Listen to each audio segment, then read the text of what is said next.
സഹാബാക്കൾ നബിതങ്ങളുടെ പിന്നിൽ അണിനിരന്നുകൊണ്ട് സഹാബാക്കൾ ഏറ്റെടുത്ത അതേ വാക്കുകൾ പ്രാബല്യത്തിൽ കൊണ്ടുവന്നു.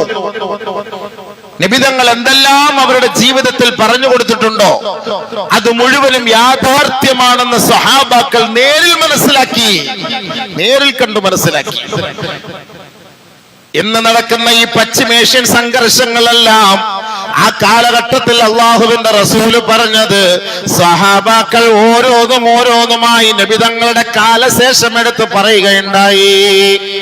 ആദരവായ റസൂലുള്ളാഹി തങ്ങളുടെ സന്തത സഹചാരിയായ അബ്ദുല്ലാഹി ഇബ്നു മസ്ഊദ് റളിയല്ലാഹു തആല അൻഹു ഒരിക്കൽ അദ്ദേഹം പറയുകയാണ്, ഇന്നസ്സാഅത ലാ തഖൂമു ഹത്താ ലാ യുഖ്സമ മീറാത്ത് വലാ യുഫറഹ ബിഗനീമതിഹി. ഒരു കാലം വരും സഹാബത്തെ, അന്ന് സമ്പത്ത് കുന്നുകൂടുന്ന കാലഘട്ടമായിരിക്കും. അന്ന് യുദ്ധമുതലുകളെല്ലാം നമ്മുടെ മുന്നിൽ കൂനമായി കിടക്കുമ്പോൾ, കൂട്ടം കൂടി കിടക്കുമ്പോ മല പോലെ കിടന്നാലും അതാർക്കും അന്നത്തെ കാലഘട്ടത്തിൽ വേണ്ടാത്ത ഒരു കാലമുണ്ടാകും. അങ്ങനെ ഒരു കാലം വരാതെ ലോകം അസ്തമിക്കില്ല കേട്ടോ.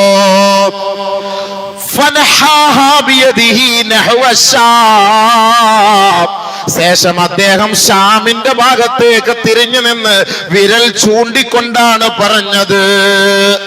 ഷാം എന്ന് പറയുന്ന ഇന്നത്തെ ഫലസ്തീനിന്റെ ഭാഗത്തേക്ക്, ഗസയുടെ ഭാഗത്തേക്ക് ബഹുമാനപ്പെട്ട അബ്ദുല്ലാഹി ഇബ്നു മസ്ഊദ് വിരൽ ചൂണ്ടിയിട്ട് പറയുകയാണ്, യുജ്മഉ ലഅദുൻ യജ്മഉ ലഹുമുൽ ഇസ്ലാം. അവിടുന്ന് ഒരു വിഭാഗം ഇസ്ലാമിനെ തകർക്കാനുള്ള ഒരു സംഘം ഉയർത്തെഴുന്നേൽക്കാൻ കേട്ടോ. ഇസ്ലാമിനെ തകർക്കാൻ ഒരു വിഭാഗം അവിടുന്ന് ഉണ്ടാവുന്നു. ഷാം ഇന്ന് നടക്കുന്ന ആ ഇസ്രായേലിന്റെ ഭാഗത്ത് നിന്ന് ഉണ്ടാകുന്നു. ബഹുമാനപ്പെട്ട അബ്ദുല്ലാഹി ഇബ്നു മസ്ഊദ് റളിയല്ലാഹു തആല എന്ന് പറയാണ്, വയജ്മഉ ലഹും അഹ്ലുൽ ഇസ്ലാം. അവർക്കെതിരെ ഇസ്ലാമിന്റെ ചുണക്കുട്ടികളും അണിനിരക്കുന്ന ഒരു കാലം വരും കേട്ടോ. ഉടനെ അടുത്തിരുന്ന സഹാബാക്കൾ ചോദിക്കുകയായി, എവിടെ നിന്നാണ് ആ ഷാമിന്റെ ഭാഗത്തേക്ക് ഇസ്ലാമിനെ തകർക്കാൻ വരുന്നത്? തഅനി, നിങ്ങൾ ഉദ്ദേശിച്ചത് റോമക്കാരെ കുറിച്ചാണോ? അതായത് ഇന്നത്തെ കാലത്തില് ബ്രിട്ടീഷുകാര്, അമേരിക്കക്കാരെ കുറിച്ചാണോ? ഖാല ഇബ്നു മസ്ഊദ് റളിയല്ലാഹു തആല അൻഹു അദ്ദേഹം പറഞ്ഞു, അതെ, നഅം. ഇസ്ലാമിനെ കൊല്ലാൻ ബ്രിട്ടീഷും അമേരിക്കയും കൂട്ടു നിൽക്കുന്നു. ഇന്നല്ല ഇത് പറഞ്ഞത്, ഇത് പറഞ്ഞിട്ട് വർഷങ്ങളായി. ബഹുമാനപ്പെട്ട ഇബ്നു മസ്ഊദ് റളിയല്ലാഹു തആല അൻഹു പറയാണ്, വതകൂനുൽ ഖിതാലു റദ്മതൻ ശദീദാ. കൊടുമ്പിരി കൊള്ളുന്ന യുദ്ധമായിരിക്കും അന്ന് നടക്കുക കേട്ടോ. അങ്ങോട്ടും ഇങ്ങോട്ടും ഭയങ്കരമായ ഫൈറ്റ് ആയിരിക്കും അന്ന് നടക്കുക. ബഹുമാനപ്പെട്ട അബ്ദുല്ലാഹി ഇബ്നു മസ്ഊദ് റളിയല്ലാഹു തആല പറഞ്ഞ വാക്കാണ്. ബഹുമാനമുള്ള സഹോദരങ്ങളെ, ബഹുമാനപ്പെട്ട അബ്ദുല്ലാഹി ഇബ്നു മസ്ഊദ് റളിയല്ലാഹു തആല അൻഹു പറഞ്ഞ ഒരു കാലഘട്ടമാണോ ഇന്ന് എന്ന് നമ്മൾ ചിന്തിച്ചു പോവുകയാണ്. അടയാളങ്ങളൊക്കെ പരിശോധിച്ചു നോക്കുമ്പോ ഒരുപക്ഷെ അതിന്റെയൊക്കെ സൂചനകളായിരിക്കും നമ്മൾ കാണുന്നത്. അന്ന് ബൈത്തുൽ മുഖദ്ദസിന്റെ ഉത്തരവാദിത്വം ഇമ്രാനു ബൈത്തുൽ മഖ്ദിസി മിൻ ഐദിൽ യഹൂദ്. ജൂതന്മാരാണ് ബൈത്തുൽ മുഖദ്ദസിന്റെ ഉത്തരവാദിത്വം ഏറ്റെടുത്തിരിക്കുന്നത്. അതിന്റെ പരിപാലക സമിതിയും അതിന്റെ ഭരണകർത്താക്കളും അത് നിയന്ത്രിക്കുന്നതും ആരെ നമസ്കരിപ്പിക്കണം എന്ന് തീരുമാനിക്കുന്നതും ആ കാലഘട്ടത്തിൽ ജൂതന്മാരായിരിക്കും. സഹാബ ജൂതന്മാരായിരിക്കും. മിൻ ഐദിൽ യഹൂദ്, ജൂതന്മാരുടെ ഭാഗത്തു നിന്നായിരിക്കും അതിന്റെ ഉത്തരവാദിത്വം ഉണ്ടാവുക. ബഹുമാനപ്പെട്ട അബ്ദുല്ലാഹി ഇബ്നു മസ്ഊദ് റളിയല്ലാഹു തആല അൻഹു പറയണമെങ്കിൽ ആദരവായ റസൂലുള്ളാഹി സ്വല്ലല്ലാഹു അലൈഹി വസല്ലമ തങ്ങൾ ബഹുമാനപ്പെട്ട സ്വഹാബാക്കളുടെ മുന്നിൽ അത് പറഞ്ഞത് കൊണ്ടാണല്ലോ അങ്ങനെയൊക്കെ സംഭവിക്കാൻ കാരണം. അങ്ങനെ ജൂതന്മാരുടെ കൈകളിൽ നിന്നാണ് പരിശുദ്ധമായ ഇസ്ലാമിന്റെ മക്കൾ അധികാരം പിടിച്ചെടുക്കുന്നത്. അങ്ങനെ വരുമ്പോ ഭയങ്കരമായ വിപ്ലവം പൊട്ടിപ്പുറപ്പെടുമത്രേ. അങ്ങനെ മദീനയിൽ പ്രശ്നങ്ങൾ ഉടലെടുക്കും. ഇവിടെ തുടങ്ങി, ഇത് വിജയിച്ച് ഇത് ജൂതന്മാരുടെ കയ്യിൽ നിന്ന് പിടിച്ചെടുക്കുമ്പം അടുത്ത പ്രശ്നത്തിന്റെ തുടക്കം മദീനയിലാവും. അടുത്ത പ്രശ്നത്തിന് തുടക്കം മദീനയിലാകും. ഭയങ്കരമായ വിപ്ലവ പോരാട്ടങ്ങളായിരിക്കും പിന്നീട് നടക്കുക. മൽഹമ എന്ന് പറഞ്ഞാൽ ഇറച്ചി കച്ചവടക്കാരത്തെ കുറിച്ച് പറയുന്ന കാര്യമാണ്. മൽഹമ, ഇറച്ചി കഷണിച്ച് കൊടുക്കപ്പെടുന്ന സ്ഥലം എന്ന് പറഞ്ഞാൽ അതേപോലെ തുണ്ടം തുണ്ടമായി വെട്ടി മുറിച്ച് കഷണങ്ങളാക്കപ്പെടുന്ന യുദ്ധം, ഭയങ്കരമായ യുദ്ധം, കൊടുമ്പിരി കൊള്ളുന്ന യുദ്ധം. ഈ സമയത്താണ് ദജ്ജാല് പുറപ്പെട്ടു വരുന്നത്. ദജ്ജാലിന്റെ വരവ് ആ സമയത്താണ് സംഭവിക്കുന്നത്. ഈ ദജ്ജാലിനെ കണ്ടിട്ട് അള്ളാന്റെ റസൂല് പറഞ്ഞില്ലേ, ബൈത്തുൽ മുഖദ്ദസിൽ അവന് കയറാൻ പറ്റൂല, മദീനയിൽ അവന് പ്രവേശിക്കാൻ പറ്റൂല, മക്കയിൽ അവന് പ്രവേശിക്കാൻ പറ്റൂല. ഇത് മനസ്സിലാക്കിയിട്ട് അന്ന് കാലം വരെ മുസ്ലിമിന്റെ പേരും അണിഞ്ഞുകൊണ്ട് ജീവിച്ചിരുന്ന അഹങ്കാരികളായ ഭരണകർത്താക്കളടക്കമുള്ള മുനാഫിഖീങ്ങള് ഈ ദജ്ജാലിനെ ഭയപ്പെട്ടിട്ട് പരിശുദ്ധമായ മദീനയിലേക്ക് അവര് താവളം മാറ്റി ഒളിച്ചോടി മദീനയുടെ മണ്ണിൽ പോയി അവര് താമസിക്കുമത്രേ. എന്ന് അള്ളാന്റെ ദീനിനെ കളിയാക്കുന്ന മുസ്ലിം നാമധാരികൾ ഇന്ന് പരിശുദ്ധമായ ഇസ്ലാമിനെയും ഇസ്ലാമി ആശയ ആദർശങ്ങളെയും തകർത്തുകൊണ്ടിരിക്കുമ്പോ, ഈ കുഞ്ഞുമക്കളെ അടക്കം കൊന്നൊടുക്കിക്കൊണ്ടിരിക്കുമ്പോ, കേവലം നോക്കുകുത്തികളായി ആ അൽഫഹമു അടിച്ച് ആടുമന്തിയും തിന്നിട്ട് അവിടെ നൈറ്റ് ക്ലബിലും പങ്കെടുത്ത് വെള്ളം ഓടിച്ച് പെണ്ണുങ്ങളുമായിട്ട് ഡാൻസ് കളിച്ച് അവര് തുള്ളിച്ചാടി സന്തോഷിക്കുന്ന ഈ മുനാഫിഖീങ്ങളായ ആൺ പെണ്ണുങ്ങൾ അടക്കം ദജ്ജാലിന്റെ വരവോടുകൂടി മദീനയിലേക്ക് ഓടി ഒളിക്കുമത്രേ. കാരണം ദജ്ജാലിനെ പേടിച്ചിട്ട്. ദജ്ജാല് മദീനയിൽ കയറൂല.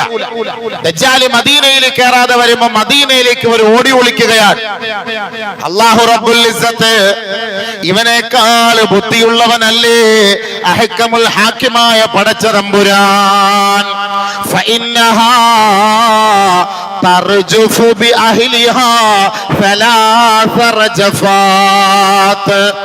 ഈ മുനാഫിക്കീങ്ങളായ നാമധാരികളായ മുസ്ലിമീങ്ങൾ മദീനയിൽ ഏതെല്ലാം മാളങ്ങളിലും ഒളിച്ചിരിക്കുന്നുണ്ടോ, അല്ലാഹു റബ്ബുൽ ഇസ്സത്ത് ആ വിഭാഗത്തെ കൊണ്ട് മദീനയെ ഒന്ന് കുലുക്കുമത്രേ. കുലുക്കും. നീ അങ്ങനെ കയറി സൂഹിക്കണ്ട. ഇത്ര നാള് അള്ളാഹ് ഇല്ല, ഇബാദത്തില്ല, റസൂലില്ല, ദീനില്ല, ഈമാനില്ല. ഇപ്പൊ ദജ്ജാല് വന്നപ്പോ അവന്റെ പിടിയിൽ നിന്ന് രക്ഷപ്പെടാൻ വേണ്ടിട്ട് നീ മദീനയിൽ വന്ന് ഒളിച്ചിരിക്കാൻ നീ ശ്രമിക്കുന്നോ? ഇല്ല.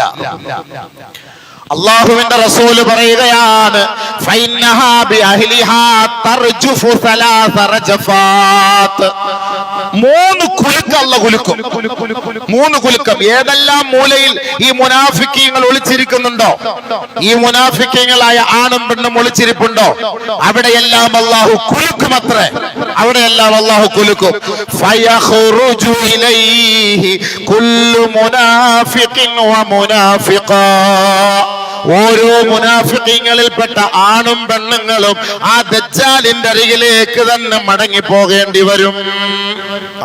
അവൻ അങ്ങനെ സൂചിച്ചാൽ കിടക്കാൻ പറ്റൂല, മദീനയിൽ കിടത്തൂല. അല്ലാഹു തആല ഇവനെയൊക്കെ കുലുക്കി ചാടിക്കും പുറത്തേക്ക്. പുകഞ്ഞ കൊള്ളി പുറത്ത് പോ. ഇത്ര നാള് പരിശുദ്ധമായ ദീനിന്റെ ഇസ്ലാമിന്റെ നിയമനിർമ്മാണങ്ങളെല്ലാം ഉണ്ടായിട്ട് അതിനെ നിനക്ക് പാലിക്കാനും ഉൾക്കൊള്ളാനും കഴിയാതെ ഇന്ന് നീ എന്ത് ചെയ്യുന്നു? ദജ്ജാലിനെ കണ്ടപ്പോ നീ ഓടി ഇതിലേക്ക് കയറി വരുന്നു. ഇല്ലേ, വേണ്ട. മദീനെ അല്ലാഹു കുലുക്കുകയാണ്. അങ്ങനെ കുലുക്കിയിട്ട് അതിലേക്ക് മാറ്റിവിടും, അവനിലേക്ക് പറഞ്ഞു വിടും. എത്രത്തോളം എന്ന് വെച്ചാൽ അന്ന് പിന്നെ മദീനയിൽ പിന്നെ ഒരാൾക്ക് പോലും പ്രവേശിക്കാനോ, മദീനയില് ഒരാള് സിയാറത്തിന് വരാനോ, പരിശുദ്ധമായ ഹജ്ജ് കർമ്മം നിർവഹിക്കാനോ ഒരാളും ഉണ്ടാകാത്ത ഒരു വലിയ ഒരു സംഭവമായിരിക്കും ആ കാലഘട്ടത്തിൽ. അപ്പോഴാണ് ബഹുമാനമുള്ള സഹോദരങ്ങളെ, ബഹുമാനപ്പെട്ട ഇമാം മഹ്ദി റഹ്മഹുള്ളയുടെ റളിയല്ലാഹു അൻഹുവിന്റെ വരവ്, ഇമാം മഹ്ദിയുടെ വരവ്. അപ്പോഴാണ് ഇമാം മഹ്ദി. ആളുകളെല്ലാവരും എപ്പോഴും ഇപ്പോൾ ഇങ്ങനെ ദുആ ചെയ്തുകൊണ്ടിരിക്കുകയാണ്, ഇമാം മഹ്ദി. നബിയുനാ റസൂലുള്ളാഹി സ്വല്ലല്ലാഹു അലൈഹി വസല്ലമ തങ്ങൾ പറയുകയാണ്, അൽ മഹ്ദിയു മിന്നി. മഹ്ദി എന്ന് പറയുന്നത് എന്റെ ഉമ്മത്തിൽ പെട്ടവരാണ്, എന്റെ കുടുംബത്തിൽ കുടുംബത്തിൽ പെട്ടതാണ്. ഔ മിൻ അഹ്ലി ബൈത്തി, എന്റെ അഹ്ലു ബൈത്തിൽ പെട്ട വ്യക്തിയാണ് മഹ്ദി എന്ന് പറയുന്ന ആൾ. എന്റെ കുടുംബത്തിൽപ്പെട്ട ആളാണ്, എന്റെ അഹ്ലു ബൈത്താണ്. നബി സല്ലല്ലാഹു അലൈഹി വസല്ലമ തങ്ങൾ അദ്ദേഹത്തെ വിവരിക്കുകയാണ്, വർണ്ണിക്കുകയാണ്. അജിലൽ ജബ്ഹതി, വിശാലമായ നെറ്റിത്തടമുള്ള വ്യക്തിയാണ്. അഖ്നൽ അൻഫി, നീളമുള്ള മൂക്കാണ്. പറഞ്ഞ വലിയ നീളത്തിലുള്ള മൂക്കെന്നല്ല, ഒരു മുഖ സൗന്ദര്യം, ഒരു ആകാര സൗഷ്ഠവം, അതിനൊക്കെ ഒരു നിയമമുണ്ടല്ലോ, ആ ഒരു സന്തോഷം. യംലഉൽ അർള ഖിസ്തൻ വഅദിലാ, ബഹുമാനപ്പെട്ട മഹ്ദി ഇമാമു വരുന്ന സമയത്ത് ഭൂമിയിൽ ഭയങ്കര ളുൽമും അഹങ്കാരവും അഹന്തയും അധർമ്മവും അക്രമവും കൊടികുത്തി വാഴുന്ന ഒരു സാഹചര്യമായിരിക്കും. ഭൂമിയിൽ മൊത്തം പ്രശ്നങ്ങളായിരിക്കും. അങ്ങനെ ഒരു കാലഘട്ടത്തിലാണ് ഇമാം മഹ്ദി വരുന്നത്. ബഹുമാനപ്പെട്ട നബിയുനാ റസൂലുള്ളാഹി സ്വല്ലല്ലാഹു അലൈഹി വസല്ലമ തങ്ങൾ പറയുകയാണ്, ആ ഇമാം മഹ്ദി ഈ ഭൂമിയിൽ വന്നിട്ട് യംലഉൽ അർള ഖിസ്തൻ വഅദിലാ കമാ മുലിഅത്തിൽ അർളു ളുൽമൻ വജൗറാ, ഭൂമിയിൽ എങ്ങനെയാണോ അധർമ്മം കൊടികുത്തി വാണിരുന്നത് അതെല്ലാം അടിച്ചമർത്തി തകർത്ത് തരിപ്പണമാക്കിയിട്ട് ആ സ്ഥലങ്ങളിലെല്ലാം സമസ്ത മേഖലകളിലും നീതിയും ധർമ്മവും അദ്ദേഹം സ്ഥാപിക്കുമത്രേ. വയംലികു ഫിൽ അർളി സബ്അ സിനീൻ, ഈ ഭൂമിയിൽ അദ്ദേഹം 7 വർഷമാണ് ജീവിക്കുക.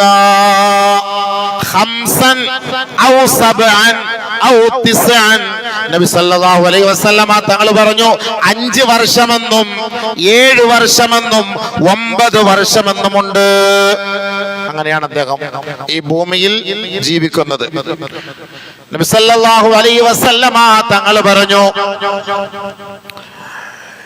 ഈ ഭൂമിയിൽ അല്ലാഹു സുബ്ഹാനഹു വ തആല ഒരു ദിവസമെങ്കിലും ബാക്കിയാക്കിയിട്ടുണ്ടെങ്കിൽ, ഒരു ദിവസമെങ്കിലും, അതായത് മഹ്ദി ഇനി വരാൻ എല്ലാവരും പറയും 40 വർഷം അല്ലെങ്കിൽ 50 വർഷം അല്ലെങ്കിൽ ഇത്രയും വർഷം, ഇനി എപ്പോഴാ വരിക, എല്ലാം അസ്തമിച്ചല്ലോ, എല്ലാം തീർന്നു പോയല്ലോ എന്ന് കരുതണ്ട, എന്ന് ആരും കരുതണ്ട.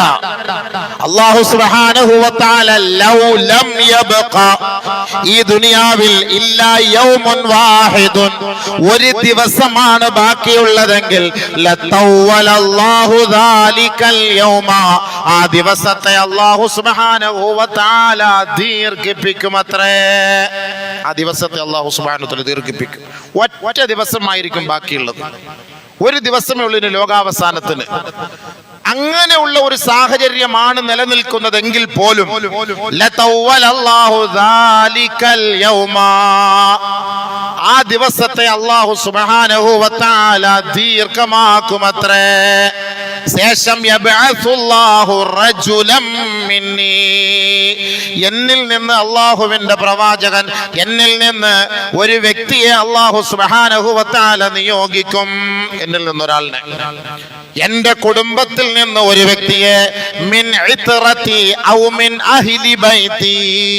നബി സല്ലല്ലാഹു അലൈഹി വസല്ലമ തങ്ങൾ പറഞ്ഞു, ഇവിടെ കണക്ഷൻ പോയി, കണക്ഷൻ ഇവിടുന്ന് കേൾക്കുന്നത് വേറെ എവിടേക്ക് മോദിനെന്തി. ബഹുമാനപ്പെട്ട നബിയുനാ റസൂലുള്ളാഹി സ്വല്ലല്ലാഹു അലൈഹി വസല്ലമ തങ്ങൾ പറഞ്ഞു, എന്റെ കുടുംബത്തിൽ നിന്ന് അല്ലെങ്കിൽ എന്റെ അഹ്ലു ബൈത്തിൽ നിന്ന് ഒരാളെ അല്ലാഹു സുബ്ഹാനഹു വ തആല നിയോഗിക്കുമത്രേ. വയുവാതിഉ ഇസ്മുഹു ഇസ്മി വസ്മ അബി, നബി സല്ലല്ലാഹു അലൈഹി വസല്ലമ തങ്ങൾ പറയുകയാണ്, അദ്ദേഹത്തിന്റെ പേര് എന്റെയും എന്റെ ഉപ്പാടെയും പേരിനോട് സാദൃശ്യമുള്ള പേരാണ് മഹ്ദി ഇമാം. എല്ലാരും മഹ്ദി മഹ്ദി എന്ന് പറഞ്ഞ, മഹ്ദി എന്ന് പറഞ്ഞ ഒരു പേരല്ല, മഹ്ദി മഹ്ദി എന്ന് പറഞ്ഞ ഒരു പേരല്ല. മഹ്ദി ഇമാമിനെ കുറിച്ച് പല പല അഭിപ്രായങ്ങൾ, ഷിയാക്കളുടെ ഒരു വാദമുണ്ട്. എല്ലാരും ഇപ്പൊ സലാം യാ മഹ്ദി, സലാം യാ മഹ്ദി എന്നൊക്കെ പറഞ്ഞ് ദിക്റും ചൊല്ലിക്കൂടെ നടക്കണം. ആ മഹ്ദി ഈ മഹ്ദി അല്ല കേട്ടോ. നിങ്ങളിപ്പോ ഈ യൂട്യൂബിൽ കണ്ട് സലാം യാ മഹ്ദി നടിച്ചിട്ട് പൊട്ടിക്കറിയുന്ന കൊച്ചുകുട്ടികൾ, ഇതൊക്കെ ഷിയാക്കളാണ്. ഇത് ഇസ്ലാം അംഗീകരിക്കാത്ത വർഗ്ഗമാണ് ഷിയാക്കള്. അവര് പൊക്കി പിടിച്ചു നടക്കുന്ന മഹ്ദിയാണ്. അവരുടെ മഹ്ദി ഇവിടെ ജീവിച്ചിരിപ്പുണ്ട്, അവരുടെ മഹ്ദി ഇപ്പൊ ഉണ്ട്, അത് 1000 വർഷമായിട്ട് ഇവിടെ തന്നെ ഉണ്ട്. ആ മഹ്ദി ഉയർത്ത് എഴുന്നേറ്റ് വന്നിട്ട് ആദ്യമായി ആദ്യമായിട്ട് ആ മഹദി ചെയ്യുന്ന പണി മദീനയിൽ പോയി അബൂബക്കർ സിദ്ദീഖ് ഉമർ റളിയല്ലാഹുവിന്റെ ഖബർ പൊളിച്ചിട്ട് അവരെ രണ്ടുപേരെയും എടുത്തിട്ട് കുത്തിയിട്ട് കമ്പിൽ കുത്തി കൊണ്ടുപോയി മരത്തിൽ കെട്ടി തൂക്കുമെന്നാണ് അവരുടെ വിശ്വാസം. കാരണം അലി റളിയല്ലാഹു തആല അൻഹുവിന് കിട്ടേണ്ട ഖിലാഫത്ത് അവര് പിടിച്ചു പറിച്ചു വാങ്ങിയവരാണ്. അതുകൊണ്ട് ഈ ഷിയാവർഗം അബൂബക്കർ ഉമർ ഉസ്മാൻ ഈ മൂന്ന് പേരെയും അവർ അംഗീകരിക്കുകയില്ല. അവർ മനസ്സിലാക്കിയതും അംഗീകരിക്കുന്നതും അലി റളിയല്ലാഹു തആല അൻഹുവിനാണ്. അലി റളിയല്ലാഹു തആല അൻഹുവിനെയാണ്. അപ്പൊ അലി അതുകൊണ്ടാണ് അവിടെ അല്ല യാ അലി യാ അലി യാ അലി എന്ന് പറഞ്ഞു. അതുകൊണ്ട് ഹദീസുകളിൽ ഒരുപാട് മാറ്റങ്ങൾ അവർ വരുത്തിയിട്ടുണ്ട്. അലി അലിഹിസ്സലാം എന്നൊക്കെ പറഞ്ഞിട്ടാണ് അവരിങ്ങനെ എഴുതുന്നത്. അതുകൊണ്ട് ആ കുതന്ത്രത്തിൽ നമ്മൾ വീണ് പോകണ്ട. അവര് ഷിയാക്കളാണ്. ഇവര് പറയും ബൈത്തുൽ മുഖദ്ദസ് ഞങ്ങൾ ഇപ്പൊ അടിക്കും എവിടെ അടിക്കൂല. അവർ ഷിയാക്കളാണ്. ബൈത്തുൽ മുഖദ്ദസും പരിസരത്തുള്ള സുന്നികളാണ്. ഈ സുന്നികളെ തകർക്കാൻ ഒരിക്കലും ഇറാൻകാരൻ കൂട്ടു നിൽക്കൂല സുഹൃത്തുക്കളെ. കാരണം അവൻ ഷിയായുടെ ആദർശമുള്ളവൻ. ഇസ്ലാം അവരെ അംഗീകരിക്കാത്തവരാണ്. ഇസ്ലാമിൽ നിന്ന് പുറത്തു പോയവരാണ്. അവര് 40ഓളം വിഭാഗങ്ങളുണ്ട്. അപ്പൊ അതുകൊണ്ട് അവര് വിളിക്കുന്ന മഹദി അല്ല ഈ മഹദി. യഥാർത്ഥത്തിൽ മഹദി എന്ന് പറഞ്ഞാൽ ഒരു വഴികാട്ടി എന്നാണ് അതിന്റെ അർത്ഥം. ഫഅലൈക്കും ബിസുന്നതി വസുന്നതി ഖുലഫാഇർ റാഷിദീനൽ മഹ്ദിയീൻ. നബി സല്ലല്ലാഹു അലൈഹി വസല്ലമ തങ്ങൾ പറഞ്ഞതാണ്, അലൈക്കും ബിസുന്നതി, എന്റെ സുന്നത്തിനെ നിങ്ങൾ പിൻപറ്റണം, വസുന്നതി ഖുലഫാഇർ റാഷിദീനൽ മഹ്ദിയീൻ, എനിക്ക് ശേഷമുള്ള ഖുലഫാഉർ റാഷിദീങ്ങളായ വഴികാട്ടികളായ എന്റെ ഖലീഫമാരെ നിങ്ങൾ പിൻപറ്റണം കേട്ടോ. ബഹുമാനപ്പെട്ട നബിയുനാ റസൂലുള്ളാഹി സ്വല്ലല്ലാഹു അലൈഹി വസല്ലമ തങ്ങൾ പറഞ്ഞു.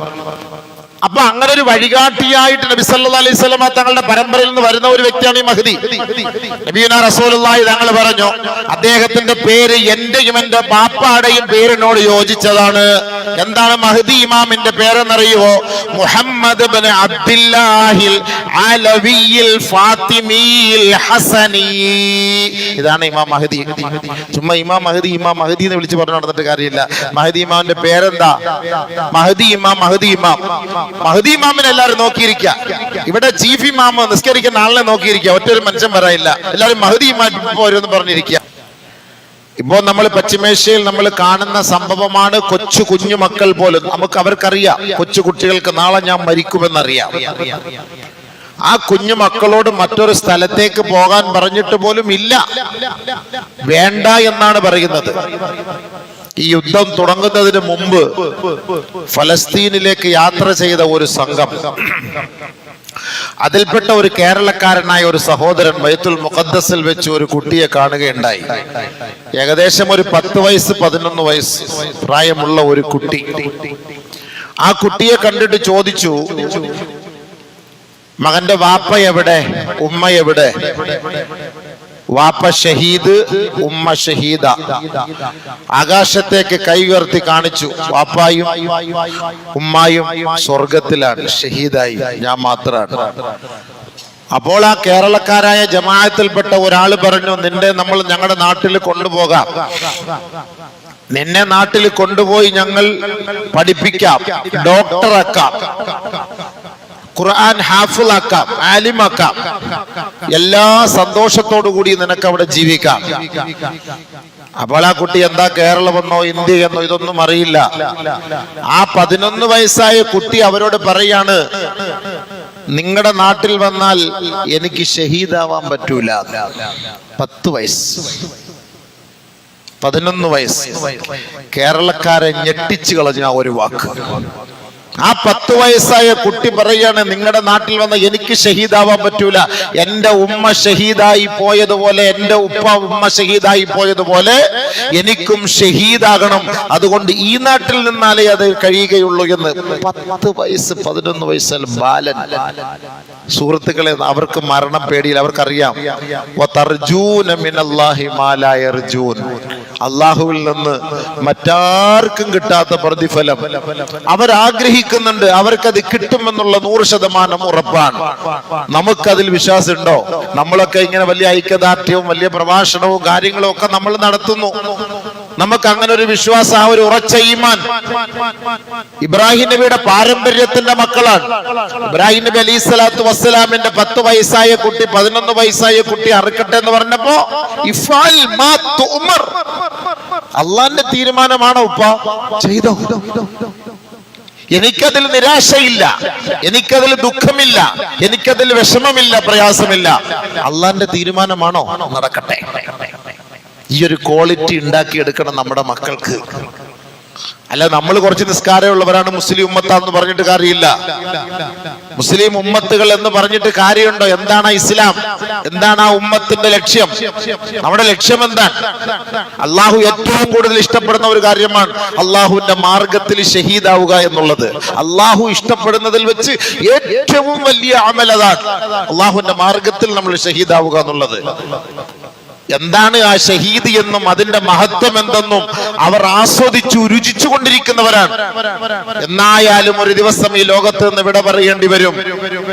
ആ ശുഹദാക്കളെല്ലാം സ്വർഗത്തിൽ പച്ചപ്പട്ടുകളിൽ പാറി പറക്കുന്ന പക്ഷികളെ പോലെ ഇഷ്ടാനുസരണം യഥേഷ്ടം ഭക്ഷണം കഴിച്ച് സുഖലോലുപരായി കഴിഞ്ഞുകൂടുകയാണ് അവരുടെ മുൻഗാമികളുമായി സല്ലപിച്ചുകൊണ്ട്. അവർക്കതുകൊണ്ട് എന്താണ് മരണം, അതൊരു വിഷയമേ അല്ല. ആ മരണത്തെ ഭയന്നിട്ട് സ്വന്തം നാട്ടിൽ നിന്ന് അവർ മാറിപ്പോകാൻ പോലും വിസമ്മതം പ്രകടിപ്പിക്കുന്നവരായി മാറി. അത്രത്തോളം ഈമാനിക ചൈതന്യം അവർക്ക് ലഭിക്കുകയുണ്ടായി. അതുകൊണ്ടാണല്ലോ അള്ളാഹുവിന്റെ വലിയ ബർക്കത്തും റഹ്മത്തും ആ നാട്ടിൽ ഇറങ്ങുന്നത്, ഗൈബിയായ സഹായം. ഈ അടുത്ത ദിവസം അവിടെ നിന്ന് ഒരു സഹോദരന്റെ ഒരു അറബിയിൽ ഒരു കുറിപ്പ്. സാധാരണ നമ്മൾ ഇന്നത്തെ ഇവിടുത്തെ ജൂത നസ്രാണികളുടെ പത്രമാണല്ലോ നമ്മൾ ആദ്യമായിട്ട് ഉമ്മ വെക്കുന്നത്. സുബഹി കഴിഞ്ഞ ഉടനെ അങ്ങനെയെങ്കിലും ആ മുസീബത്ത് വലിച്ചു കീറി കളഞ്ഞിട്ടെങ്കിലും ഒരു ഐക്യദാർഢ്യം പ്രഖ്യാപിക്കാൻ നമ്മുടെ കൗമിന് പറ്റൂല. നമ്മളെ രാവിലെ സുബഹി കഴിഞ്ഞ ഉടനെ ആ മുസീബത്ത് പത്രം കണ്ടെങ്കിലേ നമ്മുടെ കണ്ണും വയറും നിറയുകയുള്ളൂ. ഈ ഉമ്മത്ത് മൊത്തം ബഹിഷ്കരിച്ചാൽ അങ്ങനെ ഒരു ഐക്യദാർഢ്യം നടത്തിക്കൂടെ? എഴുതുന്നത് മൊത്തവും ഇസ്രായേലികൾക്ക് അനുകൂലമായിട്ടാണ്. എവിടെ മുസ്ലിമീങ്ങൾക്ക് അനുകൂലമായിട്ട്? ഇല്ലാത്ത കഥകളെല്ലാം കെട്ടിച്ചമച്ചു കൊണ്ടുവന്നിട്ട് ആ മഞ്ഞ പത്രങ്ങളൊക്കെ നമ്മുടെ വീട്ടിൽ നമ്മൾ പണം കൊടുത്ത് ആ മുസീബത്ത് ഇസ്രായേലിസവും നസ്രാനിസവും ജൂതായിസവും ഒക്കെ നമ്മൾ വിലയ്ക്ക് വാങ്ങുകയാണ്. നമ്മൾ വിലയ്ക്ക് വാങ്ങിയാണ്. നമ്മളൊരു മുസ്ലിം ഉമ്മത്തിന് എന്തെങ്കിലും ഇതുമായി ബന്ധപ്പെട്ട ഒരു പത്രമോ ഒരു വാർത്താ മാധ്യമങ്ങളോ ഉണ്ടെങ്കിൽ മുസ്ലിം ഉമ്മത്ത് സഹായിക്കാൻ തയ്യാറല്ല. ഉടനെ അവൻ എതിർത്തിട്ട് ജൂതനെയും ക്രിസ്ത്യാനിയെയും തന്റെ വീട്ടിലേക്ക് കൊണ്ടുവരാൻ അവന് ഭയങ്കര ഉത്സാഹമാണ്.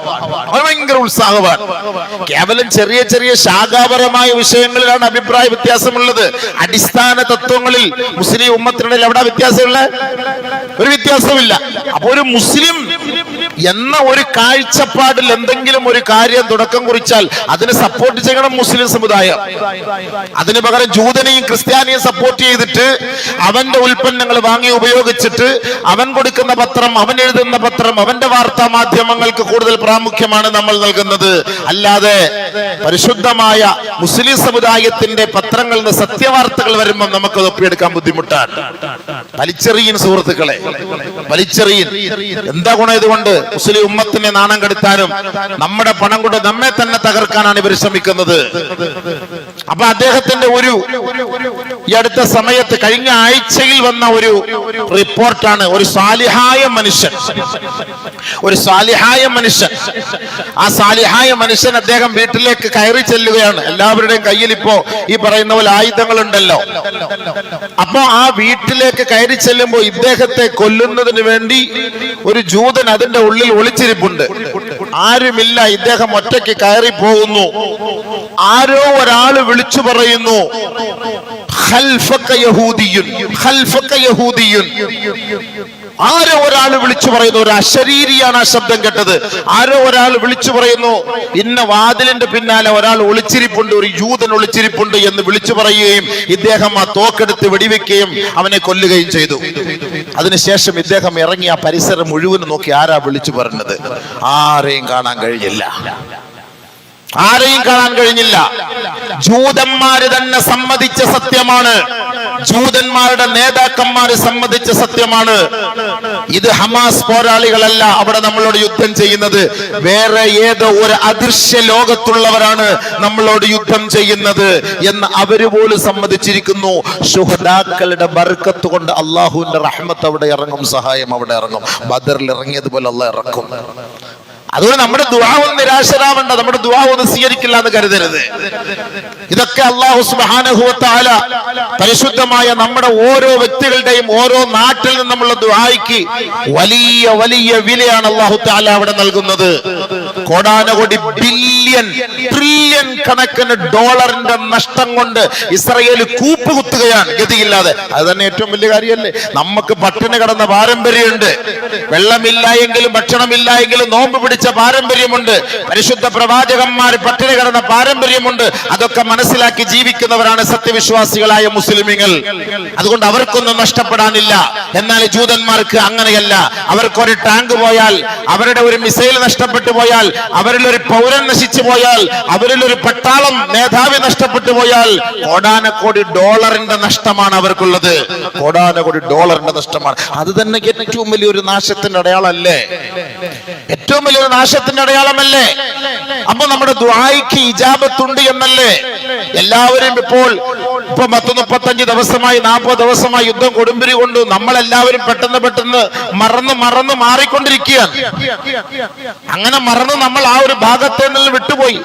അറേബ്യൻ നാടുകളിൽ മ്യൂസിക്കിന്റെയും കലാവിരുന്നുകളുടെയും അരങ്ങേറുമ്പോ ഇന്ത്യ രാജ്യത്തിലെ മഹാപണ്ഡിത മഹത്തുക്കൾ കത്തെഴുതി അറബ് ലോകത്തിന്, നമ്മുടെ സാധുക്കളായ മുസ്ലിം സഹോദരങ്ങളും കുഞ്ഞുമക്കളും പിടഞ്ഞ് മരിക്കുമ്പോ അതേ ജസീറത്തുൽ അറബിന്റെ മണ്ണില് നിങ്ങൾ നൃത്തം ചവിട്ടി അട്ടഹസിച്ച് പാട്ടുപാടി സന്തോഷിക്കുകയാണ് അല്ലേ?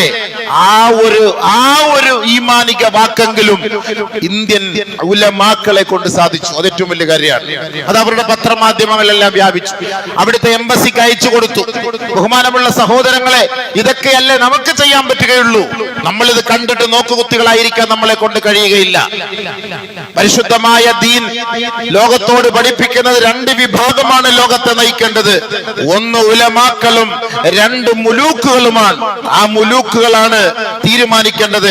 ഇന്ന് ഉലമാക്കൾ സത്യം തുറന്നു പറയാനോ അശരണർക്കും ആലംബഹീനർക്കും വേണ്ടി ശബ്ദിക്കുമ്പോ ഒരുപക്ഷെ ആ അധികാരി വർഗം അവരെ കാരിലും വഴികൾക്കുള്ളിൽ തളച്ചിടുന്ന ഒരു സാഹചര്യമാണ്. അങ്ങനെ തളച്ചിടപ്പെട്ട മഹാന്മാരായ മുൻഗാമികളുടെ ചരിത്രങ്ങൾ ഇസ്ലാമിന് ധാരാളം പറയാനുണ്ട്. സത്യത്തിന് വേണ്ടി നിലകൊള്ളുന്ന പണ്ഡിതന്മാരെ തകർക്കുക എന്ന ലക്ഷ്യം രംഗത്തേക്ക് വരുന്നത് മുസ്ലിം ഭരണകൂടത്തിന്റെ ഭാഗത്ത് നിന്നാണ്. അതുകൊണ്ടല്ലേ ഈ മുസ്ലിം കൺട്രികളിൽ ഒരാൾ പോലും നോക്കുകുത്തിയായി നിൽക്കുക അല്ലാതെ ഒരാൾ പോലും ഈ ഒരു യുദ്ധം നിർത്ത് അതിനുവേണ്ടി പാടുപെടാനോ പരിശ്രമിക്കാനോ അതിനുവേണ്ടി എന്തെങ്കിലും ഒരു തീരുമാനത്തിലെത്താനോ തയ്യാറാകാത്തതിന്റെ കാരണം എന്താ? അവര് രഹസ്യമായി ഐക്യത്തിന്റെ അജണ്ടയും പരസ്യമായി വെറുതെ ഒരു വാക്ക് പറയുകയുമാണ്, നമ്മളെ പരിഹസിക്കുകയാണ് ചെയ്യുന്നത്. അതുകൊണ്ട് സുഹൃത്തുക്കളെ, സഹോദരങ്ങളെ, നമ്മൾ ഈ അധികാരികളുടെ വാക്കുകളൊന്നും നമ്മൾ കേൾക്കണ്ട. നമ്മൾ നേരെ നബിതങ്ങളിലേക്ക് വാ. എന്താണ് ഇസ്ലാം പഠിപ്പിച്ചത്? ഹബീബായ തങ്ങൾ പറഞ്ഞത് എന്താണ്? നമുക്കതേ ഉള്ളൂ നമുക്ക് വിശ്വാസം. അതല്ലാത്ത നിങ്ങൾ ആരെയും ഡിപ്പെൻഡ് ചെയ്തിട്ട് കാര്യമൊന്നുമില്ല. നിങ്ങൾ കുവൈത്തിനെയോ സൗദി അറേബ്യയോ ബഹ്റൈനെയോ ഖത്തറിനെയോ നിങ്ങളൊക്കെ ഡിപ്പെൻഡ് ചെയ്തത് കൊണ്ട് യാതൊരു ഗുണവും ഉണ്ടാകാൻ പോകുന്നില്ല. അവർ കുലുങ്ങുക പോലുമില്ല. ഇനി ഭസ്മമായി ബൈത്തുൽ മുഖദ്ദസ് തുടച്ച് നീക്കപ്പെട്ട പോലും ആരും മിണ്ടുകയില്ല. അവരുടെ സ്വന്തം രക്ഷയും അവരുടെ അലമാരകളും അവരുടെ ഖജനാവുകളും അവരുടെ കൊട്ടാരങ്ങളും അവരുടെ നാരിമാരും അവർക്കൊരു പൊള്ളലേക്കാതെ സംരക്ഷിക്കലാണ് അവരുടെ ഏറ്റവും വലിയ ഉത്തരവാദിത്തം. അതങ്ങനെയാണ് പാരമ്പര്യം, ചരിത്ര പാരമ്പര്യം അങ്ങനെയാണ്.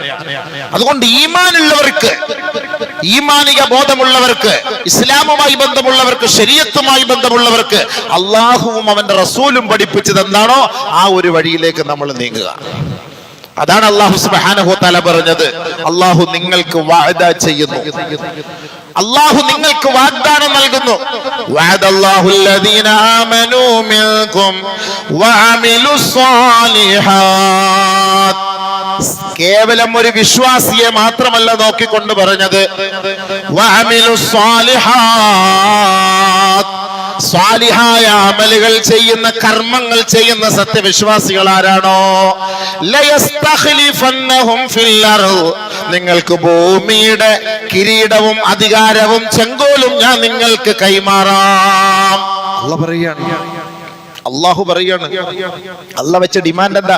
കേവലം ഞാനൊരു മുസ്ലിമാ, ഞാനൊരു സത്യവിശ്വാസിയാ എന്ന് പറഞ്ഞത് കൊണ്ട് കാര്യമില്ല കാക്ക. പറഞ്ഞിട്ട് കാര്യമില്ല.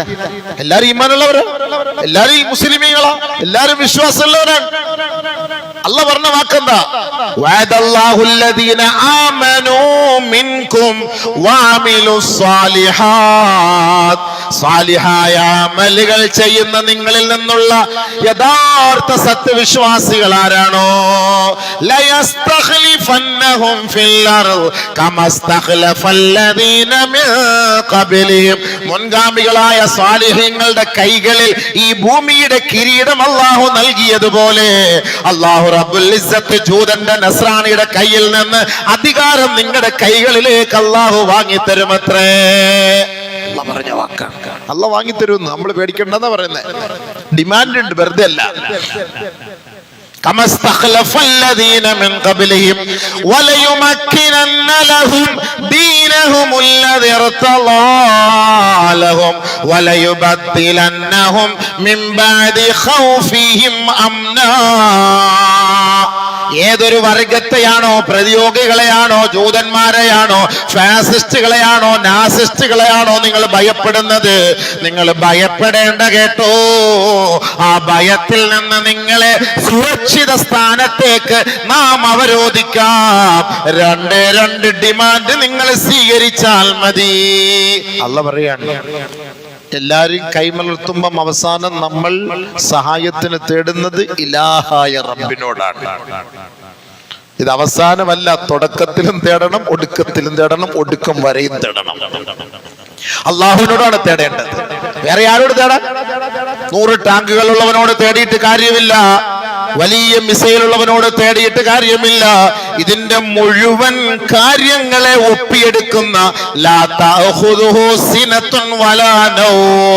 ഉറക്കമോ ഒരു കേവലം ഒരു അശ്രദ്ധ പോലും ബാധിക്കാത്ത ജഗത്തിന്റെ ഉടമസ്ഥനായ നാഥൻ, ആ പടച്ച തമ്പുരാനെ സ്വാധീനിക്കാൻ നമ്മൾ തയ്യാറായാൽ അവന്റെ കൈകളിൽ നിന്ന് അധികാരം നമ്മളിലേക്ക് അല്ലാഹു വാങ്ങിത്തരുമത്രേ.